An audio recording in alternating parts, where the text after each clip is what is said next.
1991, and it recognizes technical college instructors who make significant contributions to technical education and in their field. Our coordinator, the person on campus who coordinates the election and helps get our candidate ready, is Ms. Holly Sanders. She's our Director of Instruction and Instructional Design. She's not able to be with us this morning, but I did want to give a little shout out to Holly since she isn't here. Next slide. So the way that we conduct the elections for Teacher of the Year, every division nominates the outstanding instructor for that year in their division. And then the instructors go through a series of interviews and are selected to represent their division in a final interview process. You see, we have Ms. Kendra Jackson Smith, a nursing instructor from Health and Public Safety Technologies, Ms. Sheba Steps from Industrial and Transportation Technologies, and I do want to point out that she's also our Georgia Power line worker instructor. So we have the best of the best on here. And Ms. Katie D'Entremont, Arts and Sciences instructor, and she's the chair of our QEP, our Quality Enhancement Plan. The one I didn't mention, let's go to the next slide, is Mr. Dan Brown, our 2021 Rick Perkins Teacher of the Year. If I knew how to do fancy stuff, we'd have confetti. So Mr. Brown was raised in Boston, Massachusetts, and he attended his first barber school at Massachusetts School of Barbering in Quincy, Massachusetts. After moving to Georgia in 2003, he completed his school hours at the Hair School in Decatur, Georgia.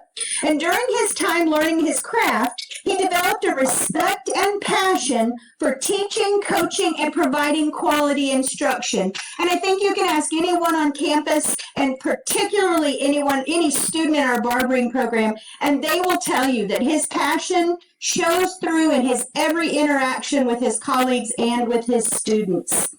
So with his family support and guidance from many industry-respected barbers and instructors, he decided to get his license to teach. It's an additional commitment, an additional credential, and he decided to do that. So ultimately, he achieved that goal in 2010, and he became the director of Cutting Edge Barber School. In 2012, he took a break from teaching, and he opened Crisp Cuts Barbershop and Salon. And so while successfully owning and operating his own business, his love for teaching never waned, and he came back to Atlanta Technical College in 2015. So now I'm going to let him tell you his story. Mr. Brown? Good morning, everybody. Appreciate being able to be here. Believe when others doubt, work when others refuse, stay when others quit, and you will win when others lose. Whenever I think about those words, it brings me back to growing up in the city of Boston, Massachusetts, where me and my other 6 siblings were always taught to never just be another kid in the classroom. My mom and dad used to tell us, remember who you are, when we would leave in the morning to go for our walks to the bus stop. Remember who and what you represent. Unfortunately, the importance of those words was honestly lost on me. At an early age, I barely passed middle school, and those bad grades really continued into high school. The time and the energy that I wasted disappointing so many people around me is still something that haunts me to this day. Despite having the mind and the acumen to be a student at a university, my sister Rachel suggested that I should go to barber school, go to a trade school, provide something that brings real direct value to the people in my community. That advice that I received was the best that I actually had gotten from somebody that I really paid attention to and applied. Once beginning school, despite the ups and downs that many people face, even quitting momentarily, I eventually was a licensed master barber, which years later led me to becoming an instructor and led to so much more. As I did my best to professionally develop winning habits as an instructor, I recognized that helping to mold a student to learn and progress is always a good thing. Even helping a student to graduate, become licensed, and even a shop owner is great. However, the true value in helping men and women in our communities right now is helping them to have a great source of pride. is helping them to be an integral part of our communities. And that's our goal as educators, to make sure that we teach our students to never settle to be average, to never quit when faced with obstacles. I can personally speak to this because I know failure. I know nights of quite not really knowing where I belong. I know questioning where I belong in my industry and really in my life.